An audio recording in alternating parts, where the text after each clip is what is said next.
Therefore President Donald Trump took a swipe at the Duchess of Sussex after the former Meghan Markle and Prince Harry participated in a Time 100 video urging Americans to vote. Meghan, an American, says in the video that every 4 years elections are referred to as the most important election of our lifetime.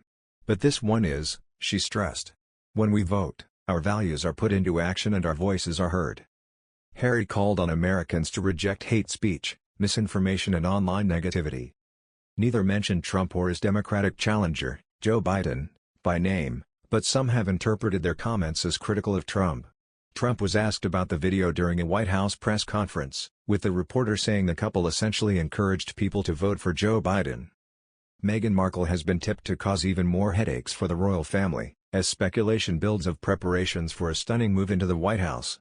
The Duchess of Sussex has made a number of interventions into U.S. politics since stepping back as a working member of the royal family in 2020, lobbying politicians in the country for changes to parental leave and climate policy. Commentator Dan Wootton recalled a conversation he had with one of Meghan Markle's close aides as far back as 3 years ago, that gave an early glimpse of a possible huge move into U.S. politics.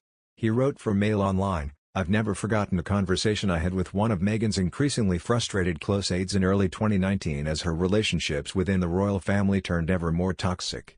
I am now convinced there is something bigger going on here, an eventual plan that involves running for office in America," the courtier confided. They added, "She's obsessed with U.S. politics.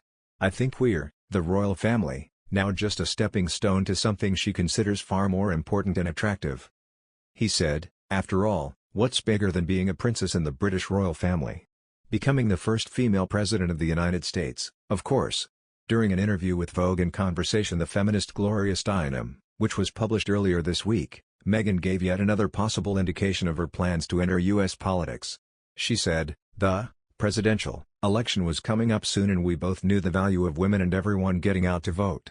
The ripple effect of elections matters so much, and that's what we're seeing now, unfortunately." Mr. Wootton believes that comment and the interview as a whole marks a significant upping of Meghan's political rhetoric, throwing out any pretense of royal neutrality and coming closer to a formal endorsement of the Democrats. Referring to the controversial recent Roe v. Wade ruling, the Duchess added, "We have to channel that fear into action. We can start this November in the midterms. I know hearing that feels so repetitive, but we have to vote, every time, from local elections to state and national elections." Meghan also suggested she and Ms. Steinem will be taking a trip to D.C. together soon to advocate for the Equal Rights Amendment. She declared, "Being home, seeing what's happening in our country and feeling energized and motivated, if this is the type of legislation that we need pushed through, then this is a moment that I am absolutely going to show up for. Not just because it's what we need as women, but it's what we need as people."